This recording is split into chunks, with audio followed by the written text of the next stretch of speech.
প্রিয় ও স্নেহের 2024 সালের নতুন বছরের নবম শ্রেণীর ছাত্রছাত্রী বন্ধুরা, আশা করি তোমরা সবাই ভালো আছো। আজ আমরা যে বিষয়টি নিয়ে আলোচনা করব, নবম শ্রেণীর সেকেন্ড সেমেটিভ অর্থাৎ দ্বিতীয় পর্যায়ক্রমিক মূল্যায়নের ভূগোলের কোশ্চেন পেপার নিয়ে। দেখো সরাসরি স্ক্রিনে কিন্তু আমরা নবম শ্রেণীর সেকেন্ড সেমেটিভ অর্থাৎ দ্বিতীয় পর্যায়ক্রমিক মূল্যায়নের ভূগোলের কোশ্চেন পেপারটা দেখতে পাচ্ছ। ফুল মার্কস তোমাদের রয়েছে 40, আর সময় তোমাদের রয়েছে 1 ঘন্টা 30 মিনিট। প্রথমে তোমাদের হচ্ছে বিভাগ ক, সঠিক উত্তর নির্বাচন করে লিখে যে কোনো 7টি প্রতিবর্ষে মান 1 করে 1 × 7 = 7। প্রথম, নিরক্ষীয় তলে অবস্থিত বিশ্বরেখার অক্ষাংশ হল 90 ডিগ্রি, 60 ডিগ্রি, 0 ডিগ্রি না 30 ডিগ্রি। উত্তর হবে 0 ডিগ্রি। পশ্চিম গোলার্ধ থেকে পূর্ব গোলার্ধে যেতে আন্তর্জাতিক তারিখ রেখা অতিক্রম করলে দিন কমে বাড়ে, একই থাকে দ্বিগুণ হয়। উত্তর হবে বাড়ে। পরের প্রশ্ন, প্রত্যেকটি অক্ষরেখা অর্ধবৃত্ত, পূর্ণবৃত্ত, উপবৃত্ত না মহাবৃত্ত? উত্তর হবে পূর্ণবৃত্ত। পাঁচ সংস্থান তত্ত্বের জনক বলা হয় উইলসন, ম্যাকেঞ্জি, পিচো না মার্গানকে? উত্তর হবে পিচোকে।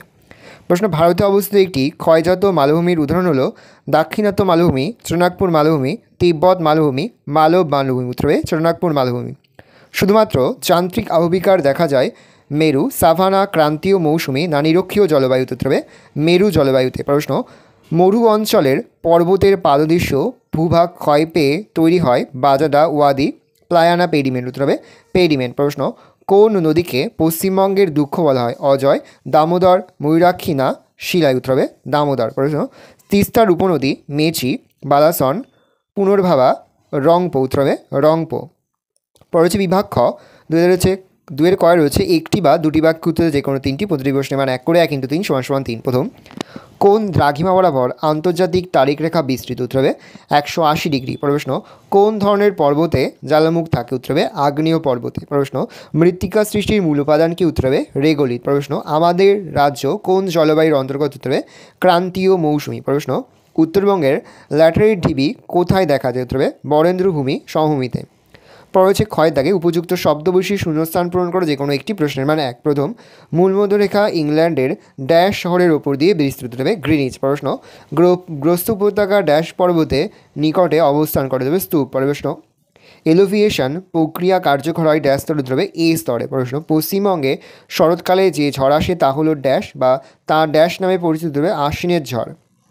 পর হচ্ছে বিবৃতিগুলি সত্য হলে ঠিক এবং অসত্য হলে ভুল লেখো যে কোনো দুটি প্রতিটি প্রশ্নের মান 1 করে 1 × 2 = 2। এলাহাবাদের স্থানীয় সময় ও প্রমাণ সময় 1। উত্তর হবে ঠিক, তাহলে আমরা ঠিক লিখব। রকি ও আন্দিজের মতো হিমালয় পর্বতেও অসংখ্য আগ্নেয়গিরি আছে? উত্তর হবে ঠিক, তাহলে আমরা ঠিক লিখব। পুঞ্জিত ক্ষয় হলে ক্ষয়ীভবনের হার বাড়ে? উত্তর হবে ঠিক, তাহলে আমরা ঠিক লিখব। পশ্চিমবঙ্গের রাজ সমভূমিতে পাট চাষ সবচেয়ে বেশি হয়? উত্তর হবে ভুল, তাহলে আমরা ভুল লিখব। পরে স্তম্ভ মেলাও, জল যোজন হবে ফেরিক অক্সাইড জল যোজন হবে জিপসান আর জারণ হবে ফেরিক অক্সাইড। পরে হচ্ছে বিভাগ গ, নিচের প্রশ্নগুলির উত্তর দাও। প্রথম, নিরক্ষরেখাকে মহাবৃত্ত বলে কেন? উত্তর লিখবে, পৃথিবীর ওপর উত্তর ও দক্ষিণ মেরুর মাঝ বরাবর ও সম দূরত্বে পূর্ব হাইপেন পশ্চিমে যে রেখাটি কল্পনা করা হয়েছে তাকে নিরক্ষরেখা বলে। এটি একটি পূর্ণবৃত্ত এবং সবচেয়ে বড় পরিধির বৃত্ত, সেই জন্য নিরক্ষ বৃত্তকে মহাবৃত্ত বলে। পৃথিবীকে কাল্পনিকভাবে টানলে পৃথিবী সমান 2 ভাগে বিভক্ত হবে। মহাবৃত্তের অক্ষাংশ 0 ডিগ্রি। অথবাদি রয়েছে রৈখিক দূরত্ব কাকে বলে? কোনো সমতল জায়গায় দুটি স্থানের দূরত্ব সোজাসুজি ফিতে বা দড়ি দিয়ে মাপার পর ওই মাপটিকে সেন্টিমিটার, মিটার, কিলোমিটার ইত্যাদির মাধ্যমে প্রকাশ করা হয়। এইভাবে দূরত্ব প্রকাশ করাকেই রৈখিক দূরত্ব বলে। পামির মালভূমিকে পৃথিবীর ছাদ বলে কেন? উপরিভাগ কিছুটা সমতল ও চারপাশ খাড়া ঢালযুক্ত মালভূমির গড় উচ্চতা 300 মিটারের সামান্য বেশি হলেও পামির মালভূমির উচ্চতা পৃথিবীর মধ্যে সবচেয়ে বেশি, প্রায় 4873 মিটার। এত উঁচুতে অবস্থিত হওয়ার জন্য পামিরকে পৃথিবীর ছাদ আখ্যা দেওয়া হয়েছে। অথবা মোনাক্কি, সমপ্রায় ভূমির মধ্যে অবস্থিত কঠিন শিলায় গঠিত অনুচ্চ পাহাড় বা টিলাগুলিতে মোনাক বলে। মার্কিন যুক্তরাষ্ট্রের মাউন্ট মোনাক এর নাম অনুসারে এর নামকরণ। উদাহরণ, অযোধ্যা, শুশুনিয়া প্রভৃতি পাহাড় মোনাকের উদাহরণ। নগ্নিভবন কাকে বলে? আবহবিকার ক্ষয়ীভবন এবং পুঞ্জিত ক্ষয়ের সম্মিলিত প্রভাবে শিলাস্তরের উপরিভাগ বিচ্ছিন্ন হয়ে অপসারিত হলে অন্তর্ভাগ মুক্ত হয়ে পড়ে। এভাবে শিলাস্তরের ভিতরের অংশ ভূপৃষ্ঠে উন্মুক্ত হলে তাকে বলা হয় নগ্নিভবন। সুতরাং নগ্নিভবন হলো আবহবিকার ক্ষয়ীভবন ও পুঞ্জিত ক্ষয়ের সম্মিলিত ফল। অথবাদি রয়েছে হিউমাস কি? উদ্ভিদ ও প্রাণীর দেহাবশেষ মৃত্তিকার উপরিস্তরে জৈব পদার্থরূপে সঞ্চিত হয়। ওইসব পদার্থ মৃত্তিকাস্থিত আণুবীক্ষণিক জীব দ্বারা বিয়োজিত হয় এবং তা ধীরে ধীরে পরিবর্তিত হয়ে এক জটিল কালো বর্ণের পদার্থ সৃষ্টি করে কে হিউমাস বলে। হিউমাস সমৃদ্ধ মাটি খুব উর্বর ও পুষ্টিগুণ সম্পন্ন হয়। এই ধরনের মাটির জল ধারণ ক্ষমতাও খুব বেশি, কিন্তু হিউমাস মাটিতে দীর্ঘদিন থাকতে পারে না। এটি ধীরে ধীরে খনিজ পদার্থে রূপান্তরিত হয়ে মাটিতে মিশে যায়। হিউমাস সৃষ্টির প্রক্রিয়াকে হিউমিফিকেশন বলে। পরে রয়েছে ল্যাটেরাইট মৃত্তিকার রং লাল কেন, এই মাটিতে কী কী ফসল চাষ হয়। ল্যাটিন শব্দ ল্যাটার থেকে ল্যাটেরাইট কথাটির সৃষ্টি হয়েছে। ল্যাটার শব্দের অর্থ ইট। ল্যাটেরাইট মাটিতে লোহার পরিমাণ বেশি থাকে বলে এই মাটির রং লাল। ল্যাটেরাইট মাটি অনুর্বর, তবে সার প্রয়োগ ও জলসেচ প্রক্রিয়ার মাধ্যমে এই মাটিতে ধান, ভুট্টা, জোয়ার, বাজরা ইত্যাদি মিলেট জাতীয় শস্য ও কিছু শাকসবজি চাষ হয়। অথবা ত্রাসের নদী কাকে কেন বলে। তিস্তা নদীকে ত্রাসের নদী বলে কারণ পার্বত্য অঞ্চলের এই নদী অত্যন্ত খরস্রোতা এবং বরফ গলা জলে পুষ্ট। এই নদীতে বর্ষার জল প্রচণ্ড জলস্ফীতি ঘটায়, ফলে প্রায় প্রতি বছর তিস্তা নদীতে প্রবল বন্যা দেখা দেয়। এই কারণে তিস্তা নদীকে ত্রাসের নদী বলা হয়। পরে রয়েছে বিভাগ ঘ। নিচের প্রশ্নগুলোর উত্তর দাও। বিকল্প প্রশ্নগুলো লক্ষণীয়। প্রশ্নের মান 3 করে, 3 গুণ 4 = 12। প্রথম, দ্রাঘিমার গুরুত্ব বা ব্যবহারগুলি উল্লেখ করো। ভালো করে দেখে নাও। 1 দিয়ে পয়েন্ট করে গোলার্ধ নির্ণয়, 2 দিয়ে প্রমাণ সময় গণনা, 3 দিয়ে স্থানীয় সময় নির্ধারণ, 4 তারিখ বিভাজন, 5 অবস্থান নির্ণয়, 6 সীমানা নির্ধারণ। ভালো করে দেখে নাও। অথবা রয়েছে ভারতের প্রমাণ সময় বলতে কী বোঝো। ভালো উত্তর দেখে নাও। ভারতের প্রমাণ সময় কাকে বলে। আমি আস্তে স্ক্রল ডাউন করছি, তোমরা কিন্তু অবশ্যই ভিডিওটা থামিয়ে বা স্ক্রিনশট নিয়ে কিন্তু সম্পূর্ণ উত্তর তোমাদের খাতাতে নোট ডাউন করে নেবে। কোথাও লিখতে বা বুঝতে যদি কোনো রকম অসুবিধা হয় তাহলে কিন্তু নির্দ্বিধায় কমেন্ট সেকশনে কমেন্ট করে যাওয়াটা একদমই ভুলবে না।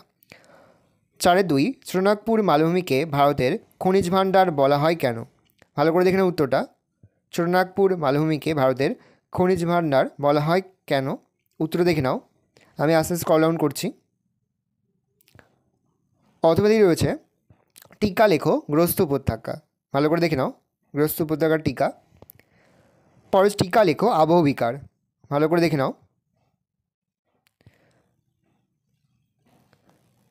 পরে হচ্ছে অথবা দিদি টিকা লেখো হিউমাস। ভালো করে দেখে নাও। পরে টিকা লেখো পশ্চিমী ঝঞ্ঝা। ভালো করে দেখে নাও। অথবা দিদি টিকা লেখো ম্যানগ্রোভ উদ্ভিদ বা ম্যানগ্রোভ উদ্ভিদ সম্পর্কে যা জানো সংক্ষেপে লেখো। ভালো করে দেখে নাও। পরে হচ্ছে বিভাগমূহ 5 থেকে হচ্ছে নিচের যে কোনো একটি প্রশ্নের উত্তর দাও। প্রশ্নের মান 5। অক্ষরেখা ও দ্রাঘিমারেখার পার্থক্য নির্ণয় করো। তারপরে রয়েছে পাঁচ সংস্থান তত্ত্বের ভিত্তিতে ভঙ্গিল পর্বতের উৎপত্তি আলোচনা করো। প্রশ্ন, অক্ষরেখা ও দ্রাঘিমারেখার পার্থক্য। ভালো করে পার্থক্যটা দেখে নাও। এখানে বেশ কয়েকটি পার্থক্য রয়েছে, টোটাল 10টা পার্থক্য রয়েছে, তার মধ্যে যে কোনো 5টি লিখলে কিন্তু হয়ে যাবে। ভালো করে দেখে নাও। পরে হচ্ছে পাঁচ সংস্থান তত্ত্বের ভিত্তিতে ভঙ্গিল পর্বতের গঠন। ভালো করে দেখে নাও। পয়েন্ট করবে তত্ত্বের মূল বক্তব্য। ভালো করে দেখে নাও। পরের পয়েন্ট করবে পাঁচ সঞ্চরণ ও ভঙ্গিল পর্বতের উত্থান। পয়েন্ট করবে মহাদেশীয় পাঁচ সীমান্তে ভঙ্গিল পর্বতের উৎপত্তি। চিত্রটা দেখে নাও। এই চিত্র তোমাদের কিন্তু আঁকতে হবে, তার পাশাপাশি তোমরা উদাহরণটাও লিখবে। পরের পয়েন্ট করবে মহাদেশীয় মহাসাগরীয় পাঁচ সীমান্তে ভঙ্গিল পর্বতের উত্থান। ভালো করে দেখে নাও। এই চিত্রটা তোমাদের কিন্তু আঁকতে হবে, চিত্রটা দেখে নাও। শেষে পয়েন্ট করবে উদাহরণ। ভালো করে দেখে নাও উত্তরটা। পরের প্রশ্ন, পশ্চিমবঙ্গের জলবায়ুতে মৌসুমি বায়ুর প্রভাব আলোচনা করো। 1 দিয়ে পয়েন্ট করবে ঋতু বৈচিত্র্য। ভালো করে দেখে নাও। 2 দিয়ে পয়েন্ট করবে উষ্ণতা। 3 দিয়ে পয়েন্ট করবে বৃষ্টিপাত। 4 দিয়ে পয়েন্ট করবে আগমনের অনিশ্চয়তা। 5 দিয়ে পয়েন্ট করবে প্রাকৃতিক ঝঞ্ঝা। 6 দিয়ে পয়েন্ট করবে শীতল উত্তর হাইপেন পূর্ব মৌসুমি বায়ুর প্রভাব। 7 দিয়ে পয়েন্ট করবে আর্দ্র গ্রীষ্মকাল ও শুষ্ক শীতকাল। 8 দিয়ে পয়েন্ট করবে উষ্ণতার উপর প্রভাব। ভালো করে দেখে নাও। এই রয়েছে টোটাল তোমাদের সেকেন্ড সামেটিভ অর্থাৎ দ্বিতীয় পর্যায়ক্রমিক মূল্যায়নের নবম শ্রেণীর ভূগোলের কোশ্চেন পেপার। ভালো করে কোশ্চেন পেপারটা দেখে নাও। আশা করি ভিডিওটা ভালো লেগেছে। ভিডিওটা ভালো লাগলে ভিডিও লাইক করে থাকলে ভুলবেন, আর আমার চ্যানেল নতুন হওয়া লাইক করে সাবস্ক্রাইব প্রেস করে পাশে বেল আইকন প্রেস করে নতুন কোনো ভিডিও আপলোড করি সবার ফার্স্ট নোটিফিকেশন পেয়ে যাও। আর এই ভিডিওটি তোমার বন্ধু বান্ধব আত্মীয়স্বজন সবার মধ্যে কিন্তু অনেক শেয়ার করে দেওয়ার বছর নবম শ্রেণীতে পড়ছে। আমরা কিন্তু ইতিমধ্যে নবম শ্রেণীর প্রতি বিষয়ে সিলেবাস, প্রশ্নকার এবং নমুনা প্রশ্নপত্র কিন্তু আপলোড করে দিয়েছি। তোমরা এখনও পর্যন্ত সেই ভিডিওগুলো না দেখে থাকো, ভিডিওগুলো কিন্তু তাড়াতাড়ি দেখে নাও। একেবারে ভিডিও শেষে স্ক্রিনে তোমরা একটা প্লেলিস্ট দেখতে পারবে, তারপরে ক্লিক করলেই সমস্ত ভিডিওগুলো কিন্তু তোমরা পর দেখে নিতে পারবে। আর তোমার কোশ্চেনটা দেখে নাও।